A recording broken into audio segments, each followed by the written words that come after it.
Let's begin with breaking updates now coming in. External Affairs Minister S. Jaishankar has met the U.S. Secretary of State Marco Rubio in New York. This marks their first in-person meeting since the U.S. President Donald Trump imposed additional tariffs on India.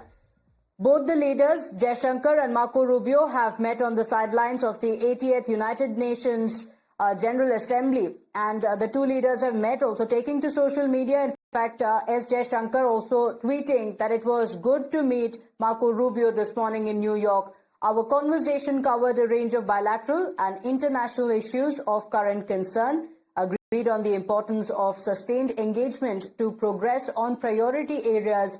We will remain in touch. And Marco Rubio also issuing a statement in this regard, going on to say that key areas of bilateral relationship have been discussed.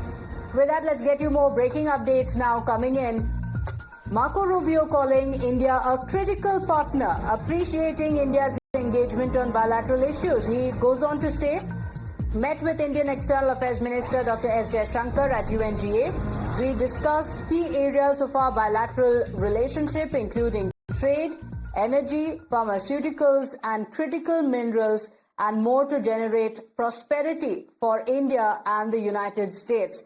This was a statement that was released by Marco Rubio. Senior Consulting Editor Srinjoy Chaudhary joins us on the broadcast with the details of what could come out of this meeting and why it's significant. Srinjoy, you mentioned that Marco Rubio is seen to be easier to work with for India. A very warm greeting and a meeting that has clearly taken place with Jaishankar.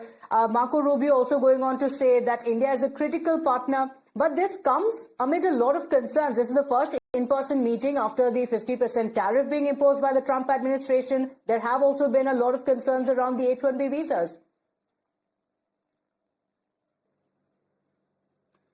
Yes. First of all, it's important to note that Marco Rubio hasn't said anything against India. He has not referred to the Russia-Ukraine war as Modi's war. He is not someone who has spoken about the Maharaja of tariff, India being one of them, and so on. He has always been the adult in the room, and that's something that has to be taken into consideration. That's the first thing. The second point here is that Rubio himself, the Secretary of State, refers to the fact that tariffs were discussed.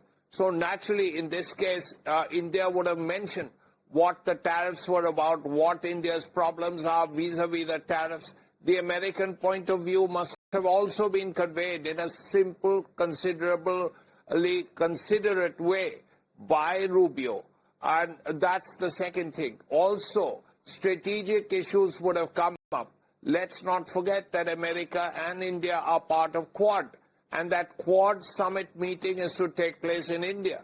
There's no sign of that Quad meeting taking place this year. So far, we are already getting towards October. So it's just a couple of months if the meeting does have to take place, or it will be postponed to the next year. Now, apart from that, the Indo-Pacific is very important for the Americans, regardless of tariffs, which of course is the flavor of these last 200 days. But in the Indo-Pacific being an euphemism for China, this is something India and America would have talked with. Because apart from all these things, the situation in the Gulf, the situation between Russia and Ukraine, all of these are major issues, and you would expect Rubio and Jaishankar to have a proper discussions on all of these subjects. Okay, all right. Srinjoy, do stay with us.